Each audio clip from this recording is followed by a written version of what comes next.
Hello guys and welcome to my YouTube channel. I know video थोड़ा late आया है because I have been really busy, but here I am. So today we will be talking about a very interesting topic called as pseudo seizures, also sometimes known as functional seizures or psychogenic non-epileptic seizures. This video actually is intended for practicing neurologists, psychiatrists, primary care physicians, internal medicine residents, everyone, because there's a good overlap in the pediatric as well as adult age ranges when it comes to this disorder, functional seizures. So when a patient presents to you in the emergency room, what are the ways in which you can differentiate functional seizure from actual epilepsy? There are no doubt biochemical tests, like you can measure lactate or creatine kinase or serum prolactin level, but they have a very false positive, false negative rates. Finally, the diagnosis, as is the case in all of the internal medicine, comes to clinical exam history. What are the specific points जिन पे आप कहेंगे कि functional seizure है, actual seizure नहीं है, real epileptic seizure नहीं है? Number one, although keep in mind that the actual gold standard जो diagnostic approach है, that is long term video based EEG, उसी पे हम कह सकते हैं, because EEG in pseudo seizures will be normal. There will be no epileptic event in the in the patient's brain. So what are the things जिन पे हम कह सकते हैं कि patient has pseudo seizures, not actual epileptic attack? Number one, the patient will generally be a teenage patient, teenage range में patient रहेगा, एक teenage range में female रहेगी. In general, I am speaking, not exclusively. During the episode, the patient may show forward pelvic thrusts, side to side head movement हो सकता है during the attack, and the patient may loud episodes of crying हो सकते हैं during the seizure episode, and emotional outbursts हो सकती हैं, and post-ictal confusion बहुत कम या होगा ही नहीं. These are the points on which you can suspect that maybe the patient is suffering from functional seizure and it's not actual epileptic event. जो मैंने आज तक पढ़ा है या देखा है, जो recently practice में emergency room में patients जो मैंने देखे हैं, they were usually in the age range of 10 to 16 years. In the age range of 10 to 16 years. And they come to emergency already on high dose anti-epileptic drugs. And what we do in general is the senior will tell you load with Lavera this mg per kg and this mg per kg, and then maybe we tend to increase the dose of anti-epileptic after that.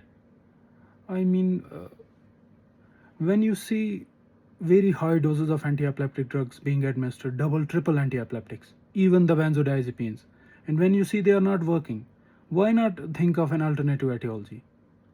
Why not do the evidence-based practice? I mean, isn't that that's how medicine should be?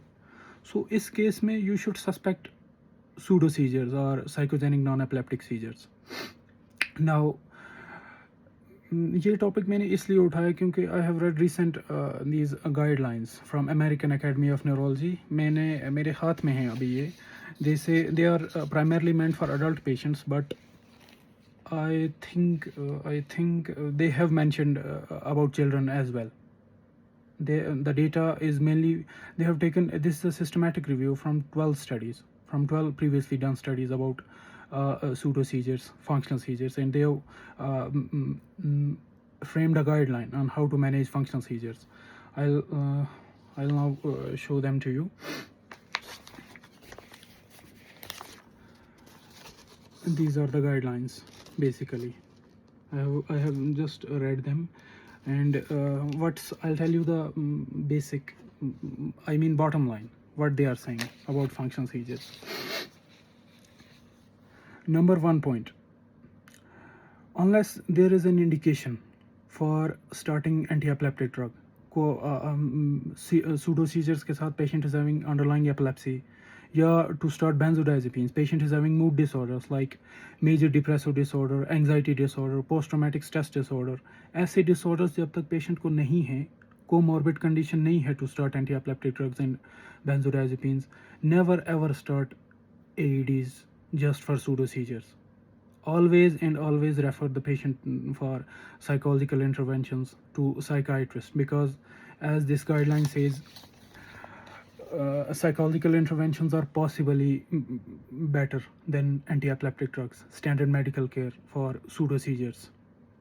And there should be a strong communication between neurologist and psychiatrist, as well as clinical psychologists, matlab integrated patient care.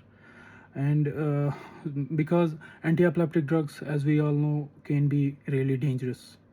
They can cause in the matlab, short-term side effect like dizziness and fatigue, and they can also lead to dangerous life-threatening side effects like Stevens-Johnson syndrome, aplastic anemia, hepatic failure. One has to be very careful, because if, as the guideline says, if this is not in your jurisdiction to start anti-epileptic drugs, always refer to the specialist. And neurologists, be that pediatric neurologist, adult neurologist, should be in strong communication with psychiatrists, clinical psychologists, behavioral psychologists, because psychological interventions for pseudo seizures, as mentioned in this in these guidelines, are said to be possibly more effective than standard medical care. So please and please never start anti-epileptic drugs, because when you don't prescribe AEDs, you are saving the patient from side effects, you are saving the patient from costs, because they are costly drugs. As well as when you put the patient on benzodiazepines, as we all know, BZDs are habit forming. They can lead to cognitive dysfunction and driving restriction, as well as they are prone to accidents. So today's video was mainly to highlight this topic, to just start the talk, to just start the academic discussions and academic research about this point. Why are pseudo seizure patients being given so much anti-epileptic drugs? So I hope this video is a bit useful and will be included in your clinical practice. And this is, I will reiterate again, this was meant for adult neurologists, pediatric neurologists, primary care physicians, as well as clinical psychologists, as well as psychiatrists. So I hope this will be included in your practice. Now whatever I said is actually, I have read this, I have researched this, and when it comes to major decisions regarding your health, you will always consult your primary care physician or your doctor, because what I say is basically it's evidence based, but when it comes to your health, you will always consult your primary care doctor to make major decisions. And thank you, and I hope this will bring some change in your practice when you see a patient suspected of pseudo seizures the next time. Thank you, bye, and take care.